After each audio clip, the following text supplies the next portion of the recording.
So, welcome all. I'm Annabelle Munson, and welcome to a special session of the Universal Weather and Aviation Ops webinar series. I'll be your host and moderator for today's deep dive, focusing on unlocking and highlighting the latest enhancements and tools in Feasibility IQ to help you tackle the coming summer travel surge, the 2023 edition, because I remember talking about this in 2022 as well. First, a few housekeeping items for everyone's enjoyment. Please stay on mute for the best audio experience. Put your video on if you can so we can say hello. Time check. We hope to wrap up in 30, maybe 40 minutes max, including your Q&A, unless we get a lot of questions. So definitely keep that in mind as far as your schedule. But one thing to note as far as that, we do know you get busy and or get called away. This session is being recorded in its entirety, and we are going to send the link out to everybody tomorrow, everyone that's registered, via email. So keep an eye out for that if needed. It's great to share with the rest of your team if they couldn't make it as well. Screen view. One other note here, since we are doing a demo of portions of what's new in Feasibility IQ and some pro user tips, Monica's going to be featuring her screen. Zoom can get funny about this if you're working off multiple screens. So do keep in mind that when she's going to announce when she starts sharing, so do look for that screen and do be sure to click through your different options for screen view.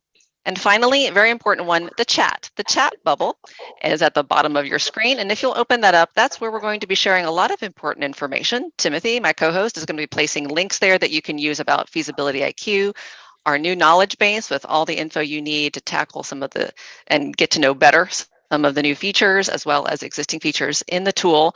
But also for today, we're going to use it for Q&A. So if you've got a specific question you want the team to address, please drop it there. Maybe wait till about halfway through the session, so about 15 minutes in, because we might have already addressed it, but it's a great place to address the questions. Timothy will collect those at the end, and we'll try to get to them all as we can. And speaking of chat as well, Justin Murray, another member of the Feasibility IQ team, is going to be helping to monitor the chat and answer questions live as they come in so that we can be as effective as possible with your time. In fact, Timothy, would you mind going ahead and dropping in the URL link to the 30-day free trial for Feasibility IQ, that information, more on the product, and then as well as our contact email. That's operationalinsight@univway.com. Great. So let's set the stage for today, some context as to why we're taking a pause and looking at Feasibility IQ in particular. So as I mentioned when we first opened, we're taking a fresh look at the capabilities in the Feasibility IQ tool and some of its standout features that directly tackle time savings and efficiency in the trip planning process. So it's become more timely than ever because of the need to do more with less. So simply put, Feasibility IQ platform was designed to help simplify the collection and organization of the utterly massive load of detailed information you all need to sort through every time you put a trip together, even just to see if the trip is feasible.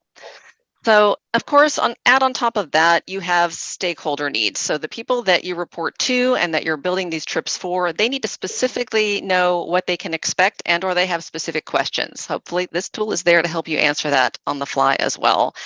Add to all of this the backdrop of what we've been experiencing in general aviation ops. So the last time we talked about Feasibility IQ and did this deep dive, we shared these tips and tricks, tried to make things, give you a heads up on how best to use it in your operations. That was back in the fall of 2022. And if you recall, back then, we were thinking, wow, travel really is going crazy right now. That the revenge travel, if you will, post-COVID that we were seeing. Well, private aviation was definitely no exception to that. And we have definitely seen that for months on end. Well, here we are in the thick of spring 2023, and while some indicators show the overall scope of private aircraft movements may have peaked, the data we're seeing here at Universal every month from our in-house mission advisors and our Universal locations worldwide paints a continued story of high international demand across the board, both business and for leisure. So in note of that, here are some of the specific trends that we've been tracking just so that they're top of mind for you as you consider the operational space. Needless to say, we're at the cusp of Mediterranean peak season. It appears poised to start in April. I mean, because why even wait till May for the summer Mediterranean season to start? And it looks like it's going to extend well into the fall based on the trip requests that we're getting. Operators are indeed looking out much further than we've seen for a while when they plan their trips, meaning right now we have trips in the system that are for fall of 2023. So that also adds to the need to plan ahead. Asia Pacific and China demand is on the rise. No real surprise, since the region was slower to reopen post-COVID, and business traffic is inevitably trying to catch up with that gap. Similarly, overall backlog on business-related trips, Part 91 operators in particular, continues to result in more demand for Middle East, Europe, especially London, for example, those business destinations.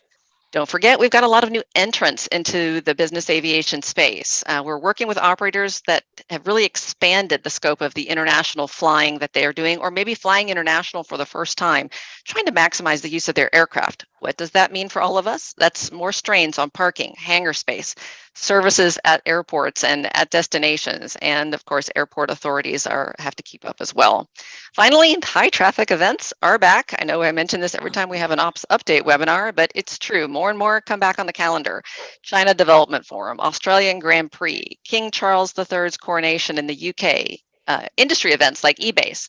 Every time we talk, there are more, and they continue to fill the calendar. So with all of that context in mind, just setting the stage for where Monica's going to take us today, Monica Campos is going to make sure we get a look at a couple of key things in the tool. So number one, what's new, inevitably.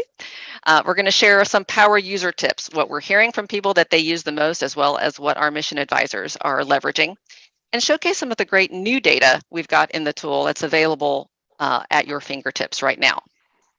So I'm about to go to Monica, but right before we do that, can I get some input from all of you? I've got a poll I'd like to run, if you don't mind. I'm going to put this up on the screen. You should be seeing that. Can I get a heads up from someone that you can see the poll? That would be great. Awesome. So take a look here. And the question is really, what improvements in your day-to-day work are you hoping to see by incorporating Feasibility IQ into your trip ops processes?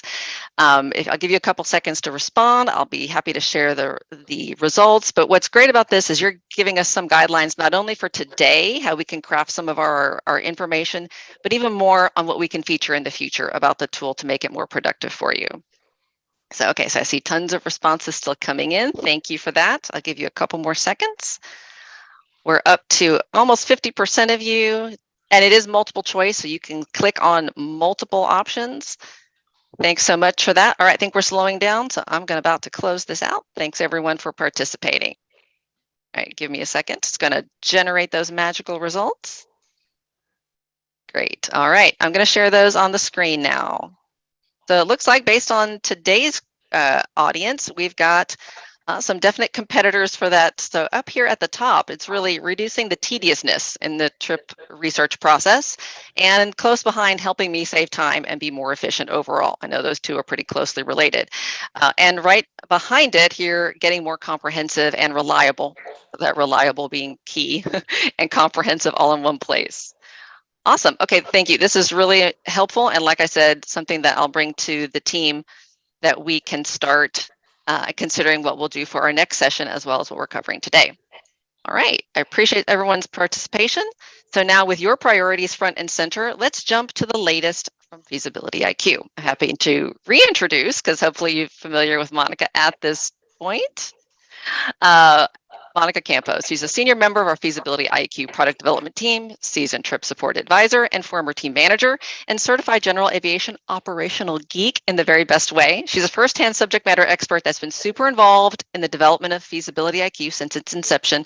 So no one's better to give you some insights.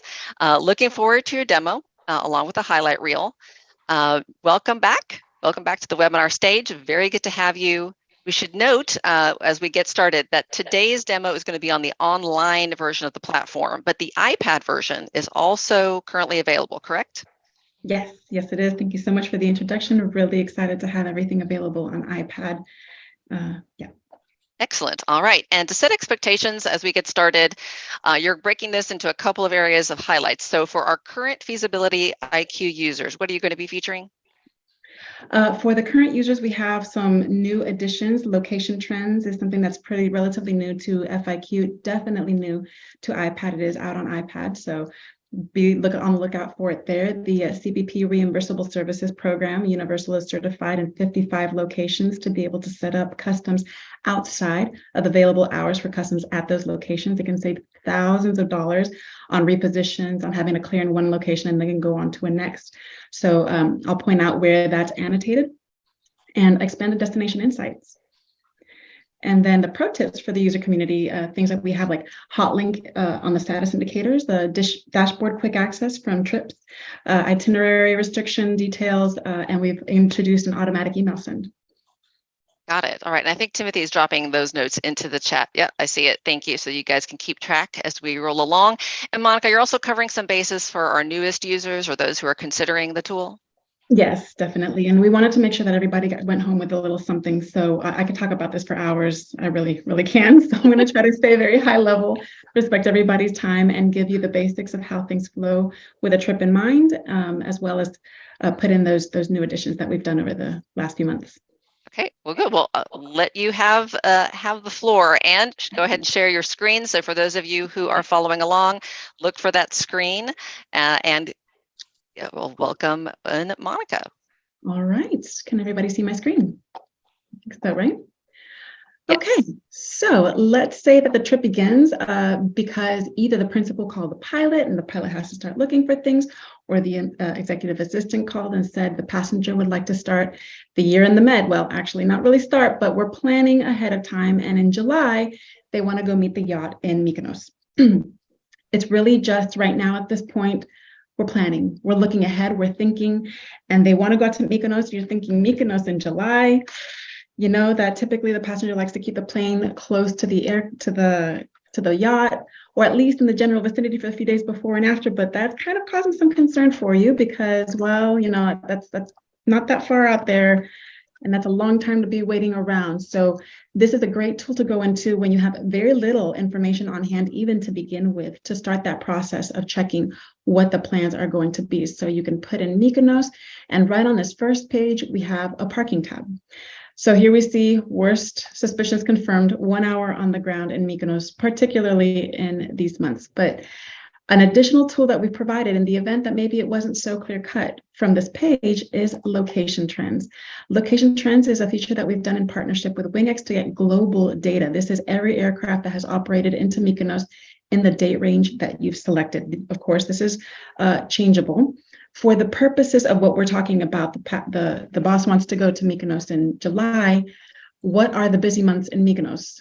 Lo and behold, almost 1,600 movements in Mykonos last year in July. That's a massive number of movements for that tiny little airport. We're not going to be able to park. So just to keep on going with the opportunities and the availability of location trends, it also gives you the average of all of the Sundays in the years that you have, or in the time span that you've put. Maybe you only want to look at the summer months. Maybe you want to look at the whole year. Maybe you can play with a date range, and it'll average all of the days of the week, how many arrivals on that particular day, how many departures on that particular day, or you can look at both. And we can see here that if he wanted to depart on Saturday or arrive on Saturday, probably not the best idea. I mean, Mykonos is always busy, but maybe you can steer him towards a Tuesday. The name of the game being information. What we want is to always be in the know, be a step ahead, know what's coming next, anticipate questions, and hopefully we put together all of the information so you can have that on hand, so you can be the hero with all of the information that you need to answer questions, prepare a trip, and be ready for the unexpected. One last feature on times and days of the week is that you can also hover on the bar and see what hours are the busiest, which ones have the most activity coming in or going out. Tech stop times, just to round out location trends, is the average time for aircraft type into that location for a tech stop. Nobody's going to tech stop in Mykonos, but still, just for the sake of the conversation, let's say you're in a G6 and you're looking at opportunities around Mykonos. Maybe it took an hour and a half to go into Mykonos, and it only takes 45 minutes to go somewhere nearby. So in this case, Mykonos was among the shorter. Again, this is just for the demonstration, but let's say you had been going to Athens and you found that LTBJ is, almost practically half the time. Maybe you want to change your tech stop. It's just, again, one more tool to give you access into something, to have information, to be able to plan, to be able to consult, and to be one step ahead. So we found Mykonos, we're not going to be able to park in Mykonos. Back in that first page in the parking tool, it also offers suggested parking alternatives for repositioning and the months that are the busiest. So let's take a look at LGKO. And you can go through the same process there and see what the timeline is, what's available. Are there going to be any issues? I don't need to put in the nationalities at this point because we're really just looking for parking. And for LGKO, they rarely experience parking shortages. So we have a plan. Now we can try to be able to park at Mykonos. We're a few months out. You can make that request, but we have something in the back pocket to be able to tell the boss, not going to happen with Mykonos, but we'll be at Kos, just down the way, and we'll be really nearby. And in the time that we were researching these things, and a couple of days passed, and now we've learned that from his trip through the Med, he's also going to be going to a meeting in Dubai. But you know what? We don't really know what airport in Dubai we want to go to. So you can use the airport by city search, where you can put in the city name and where we're going to be coming from, not Dubai. So it's going to need to be an airport of entry. We're willing to drive a little bit, but we're going to need a pretty long runway because we're on a big plane. So when you hit search, it'll give you all of the airports with the criteria in mind. And we're going to pick Al Maktoum just because we know from experience it's a little bit better for GA. And then we're going to round out the trip. He's going to go to Japan for some more business and then head back home to LAX. Now, at this point is when it's really important to put in your nationalities, because if you don't have nationalities, it's not going to give you the entry requirements, the entry requirements and the health requirements. So let's say we have an American crew member as well as a Canadian crew member. Our passengers are Mexican and French, and you can either put the ISO code or the country name, not nationality. It'll pull up French Guiana. On this page, it immediately, real quick, you can do all of the, copy all of those to every leg so that you don't have to type it in over and over again. But important on this page, it gives you all of the most important pieces. Whether or not you need a landing permit, are slots required? How about PPRs? Is it a safe place? You can compare different locations, maybe in the same city, two different airports, one requires PPRs and one doesn't. You can determine that information right off the top. You can also change your handler. We annotate if the handlers are a universal aviation location or if it's a preferred ground handler or certified member. You can, of course, pick whatever handler you prefer, but we like to put those denotions just because these are the handlers that we have the most experience with, that we have vetted, that we have worked with most often, and therefore we trust the most to give you a good experience. You can also change the FAR type either on this front page or at the end. But a lot of us are Part 91, so we will click Get Info, and that's definitely Part 91 in this case. So here we have all of our information again. We kind of went through Greece a little bit. We have facilities and operational overview, what kind of aircraft have operated there before, in case you're a charter operator and you want to make sure, maybe you got a new plane and you want to see if a plane of your size has gone to that location before. The parking information. Airport operating hours, really important to know what hours they're open, and even more important to know what hours customs is open, because customs is not always open at the same time that the airport is open. Airport level permissions, if you have slots or PPRs, domestic, international, what times, your tolerances, plus or minus, as well as flight planning information for the actual runways, what flight plan alternates we use that Universal uses as well. And if you want to see the information for a particular airport that's on the alternate list, you can click Get Info. It'll take you back to the beginning and you can load everything and come back in to see the feasibility information for that airport.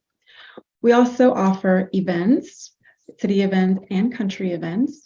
And additional information is kind of sprinkled throughout the product. This is just any information for airport, for the handler, for the country that is worth knowing, just so that you can go to that specific area to find those extra bulletins.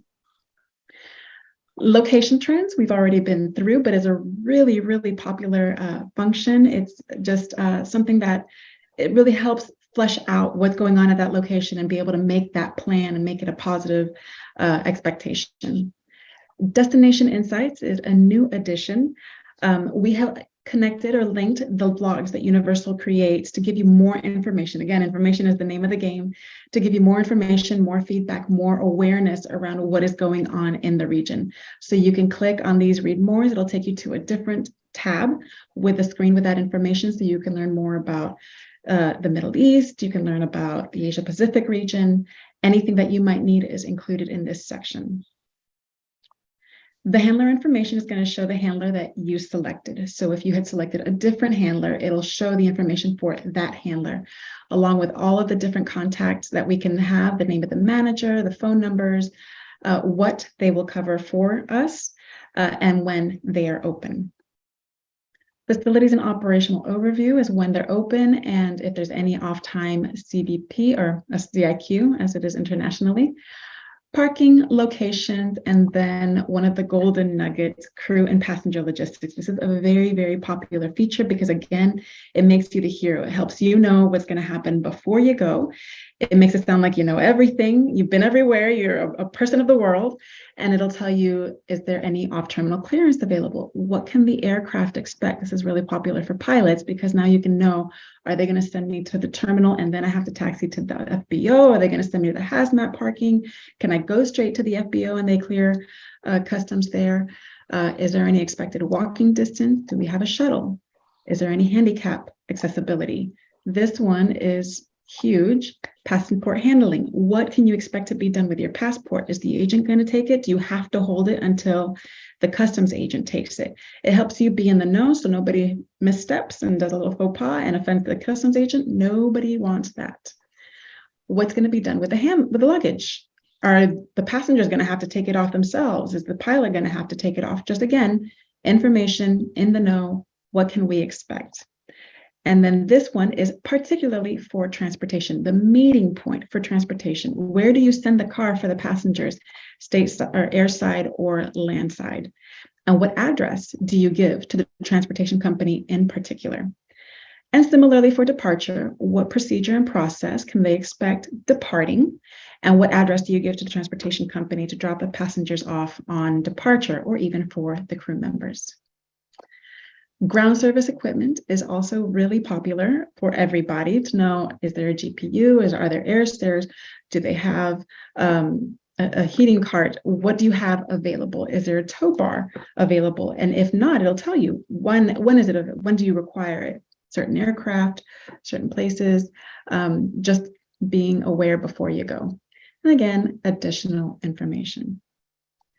Country information begins with permits. No permit is absolutely required for OMDW, but some locations have may be required.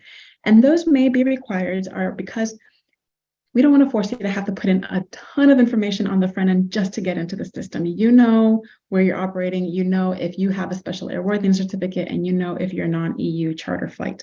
And so with that information, you can determine if you need a permit, and we'll give you the lead times and any additional information you might know for obtaining that permit. APIS requirements, that's pretty self-explanatory. And again, any additional information for the country. Restrictions is half and half. We had geopolitical restrictions last time we met in August, and that was nationality based. So what nationalities can or cannot come into this location in Europe? There is still a large sanction against Russian nationals. So you would find that information here along with the NOTAM name and the link in case the principal or the EA wants it for reference. But new to the stage is itinerary restrictions. In this case, we see that if you are going to Greece, you cannot have come from Libya. So we don't know the way that FIQ is set up. We're assuming that everywhere that you're going is your destination. We're not sure where you're coming from or where you're going to in the current setup, but you do. And you can see if you're not able to go from somewhere, if you're not able to go to somewhere, or if you're not able to overfly a certain location arriving from or going to the destination where you're going. A real pro tip for this one is for Israel. If you are traveling to Israel, please make sure that you review itinerary restrictions.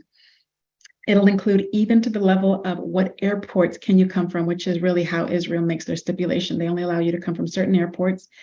And so it'll list what airports are available for that portal entry into Israel, and you can start off on the right foot.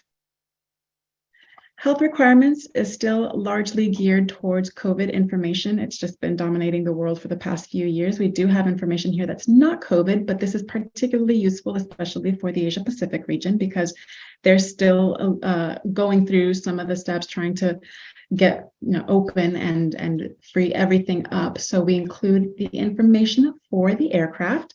This is for every aircraft. It has nothing to do with nationality, where you came from or where you're going to. This is for the aircraft to enter. Domestic measures is for the humans once you're inside. So once you're in the country, not for entry.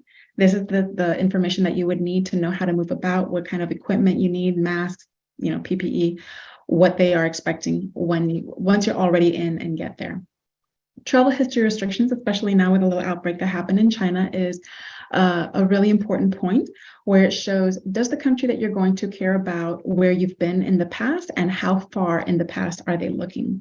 In this case, we see that if you've been to China or Macau, you're going to have some special requirements that wouldn't be the case if you were coming from the US or from Korea. So it'll state which type of position, vaccinated or unvaccinated, and then the difference of what those requirements are entering into the country. They appear again within the information for the crew or the passengers, depending on who's affected. You can show details if you've been to any of those countries, and within this section, it'll tell you what's required for that section and for those stipulations.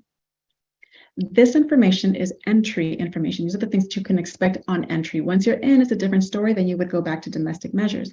But we break it up by nationality, by crew, and passenger. And one thing that I do want to point out fairly quickly is just a distinction right here on vaccine information, because sometimes it'll say no, and we still show things like vaccine information and say something like, yes, a booster is required. In this case, this means no, a vaccine is not required for entry. However, we continue to include this information after, in the event that you are doing something within the country that does require vaccination. So if you are already in Japan and whatever you're doing in Japan, once you're in, requires vaccination, this is what Japan considers vaccinated. So this information back here, even though it says booster yes, that's just to be considered vaccinated, not to let you in. I like to make that distinction because it does cause some confusion sometimes. Same information for the passengers, again, split by nationality. And then we also maintain the COVID test sites in case you are already on the road and the destination changes, the next destination changes, and that destination now needs a test, a PCR, or just any COVID testing, and you haven't gotten one, or you've been gone too long from home base. Where can you go? How can you get one set up? Because there are still things that are not COVID out there, we do maintain vaccinations. This will include all the information for Zika, Ebola, monkeypox, yellow fever. Those things are still very real. They still have requirements. There's still things that need to be done.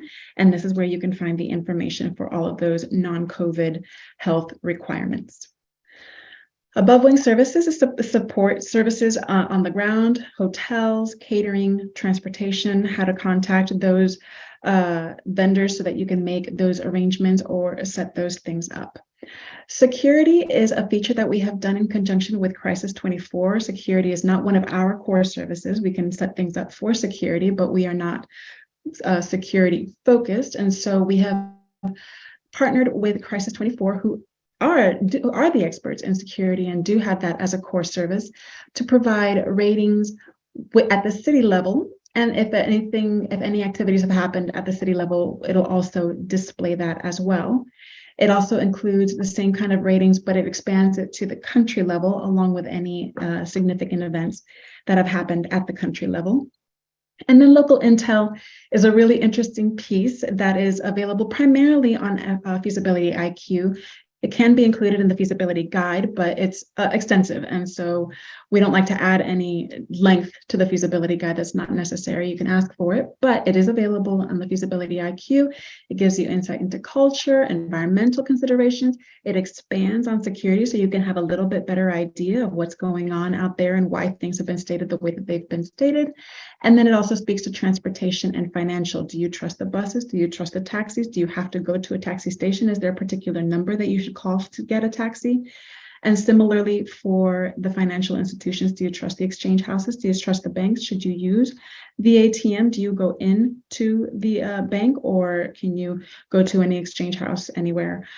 Those things to help you make wise decisions, to be informed and in the know.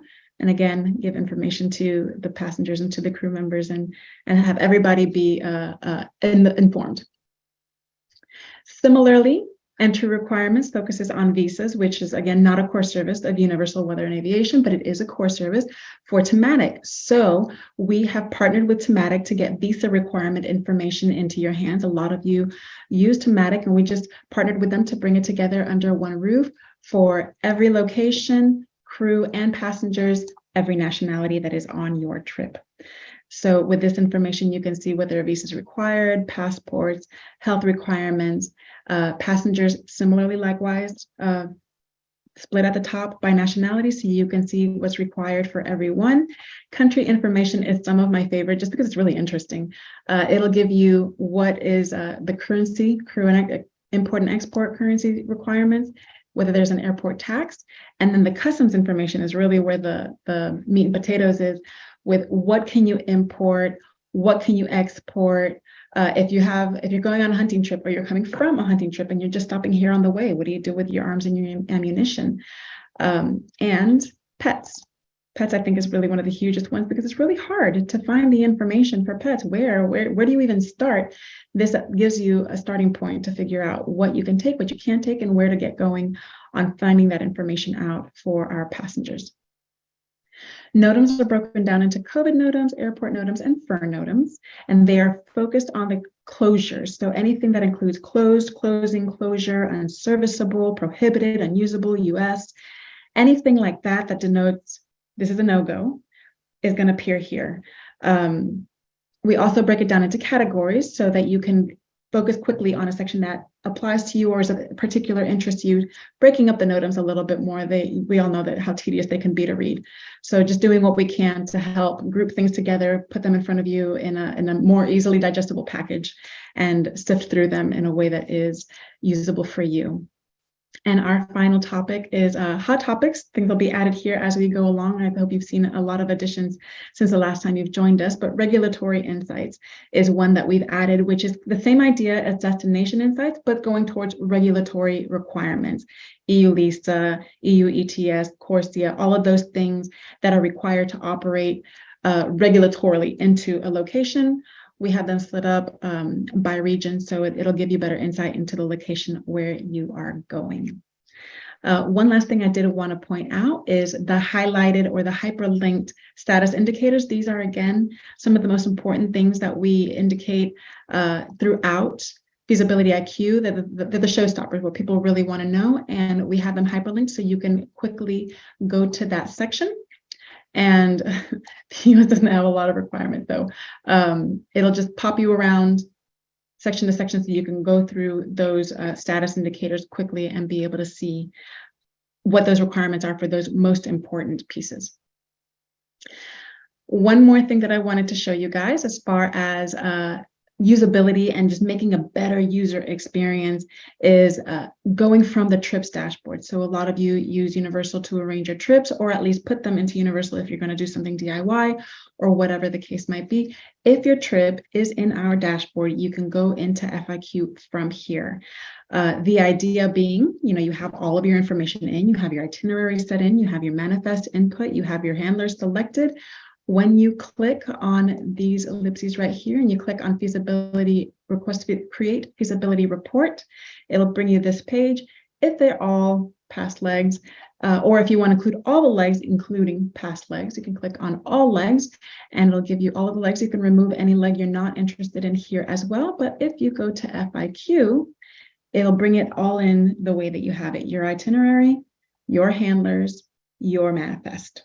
And then once you go into get info, it'll bring it all up just like it did before in the few seconds that it took. One last thing that I wanted to highlight that is really a very useful tool. Once you've come in here and you have gone in to do your 48-hour QC checks, you're making sure that your trip is about to happen. You just want to make sure one last time, review it all, everything is in. And you found something you want to share, you can either add it to the custom report, and that'll be the only thing that you send, or if you want to send an entire feasibility guide or any of the other reports that we allow you to create, you can pick your report here and generate the report. And once you go into report history, we have the automatic send, where if you click on that icon, it will give you a little notice that a report has been sent to your email. And now sitting in my inbox is a feasibility guide that now I can do whatever I want with to make it easier for you to share the information that you found on your checks with other members of your operational team.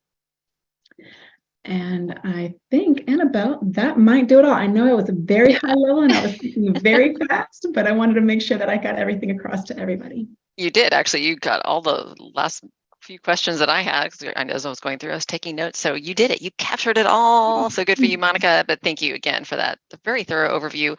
But in the meantime, I definitely don't want to let you go yet. Let's get to some of the questions we already had submitted in advance. Thank you to everyone that did that via the registration process. If you have any other questions you want to throw towards Monica and or Justin, now's a good time to drop those in the chat. Timothy will be keeping track in the background. You can also send those to him directly if you don't want to make it a public question from you. You can do that all in the chat window. So I am going to start actually with Justin. So welcome, Justin. Good to have you back. This one is about specifically, subscription, how setting one up, and how much does it cost for a Feasibility IQ subscription?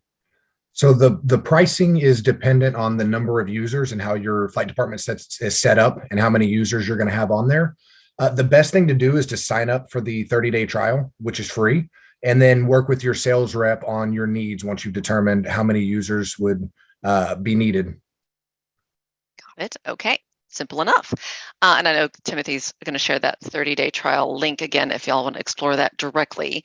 Monica, this one's for you. This is specifically like, how does a user give feedback on the tool? Thank you for bringing that up. Definitely something that I want to share. So I will share my screen one more time.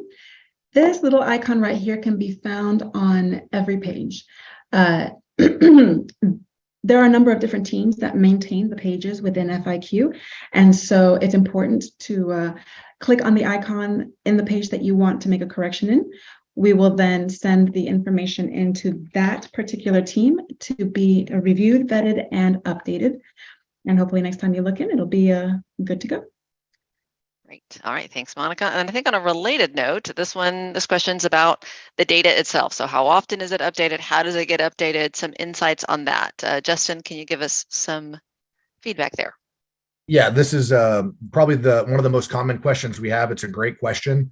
We invest heavily in the data. When you're managing this much information, that's very dynamic and ever changing. It's impossible to say, hey, that information is 100% accurate at all times. But we invest heavily to keep the data up to date, validated, vetted, and comprehensive for each location. Some of the ways we go about that. First, this is the primary tool used by our mission advisors for every mission that we support. And as the largest ISP with the most volume, we're validating this information real time on all the missions we support every day. We also do a lot of proactive data harvesting.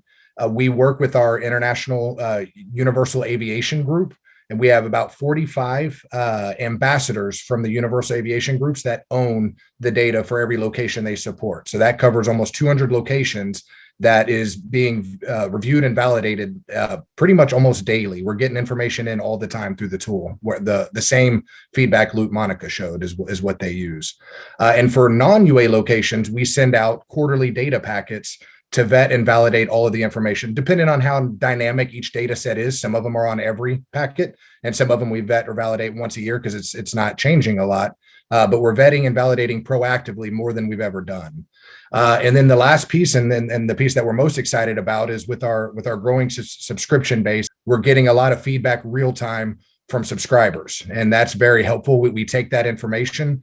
We take it to our database teams, and we vet and validate the information we get through those channels before we put it back in. So the information is always vetted and validated, but we're getting a lot of great updates through that channel.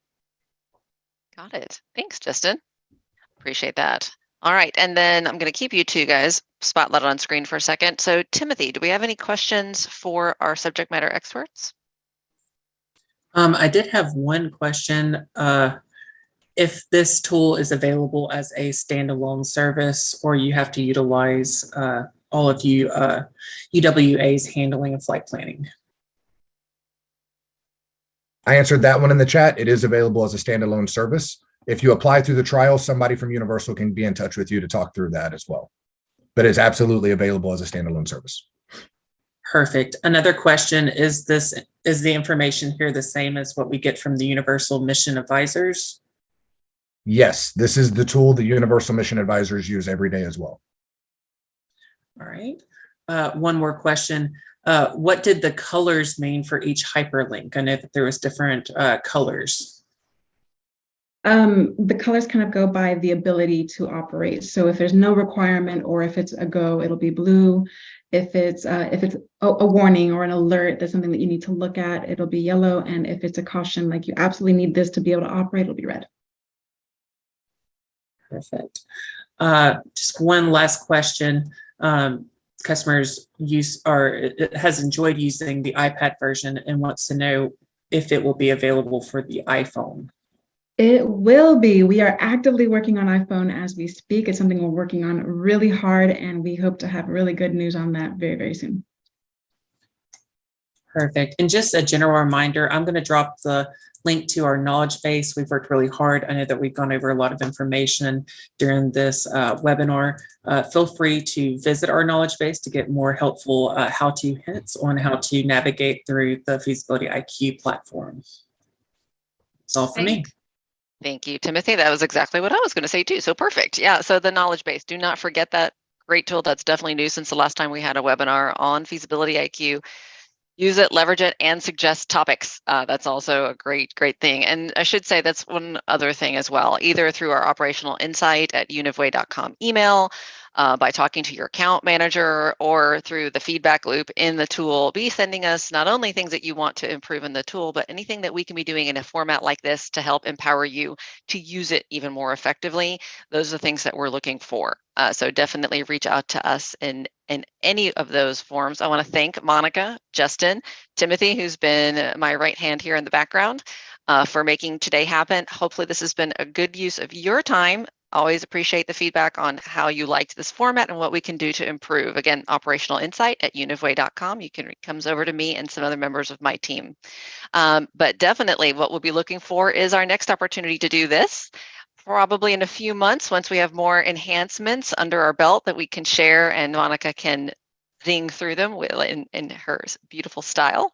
If there's really, of course, number one thing here is share this information with others on your team. If they could not attend, I will be sending out that link tomorrow with the video. So we'll have this opportunity, but point them in the direction of the knowledge base as well, also, that you can all be maximizing.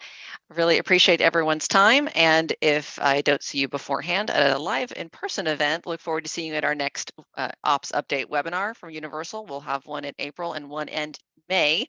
And then, of course, like I mentioned, another Feasibility IQ update coming up in a few months. So thanks everyone for joining, and take care. Bye for now. Thanks, everyone. Bye.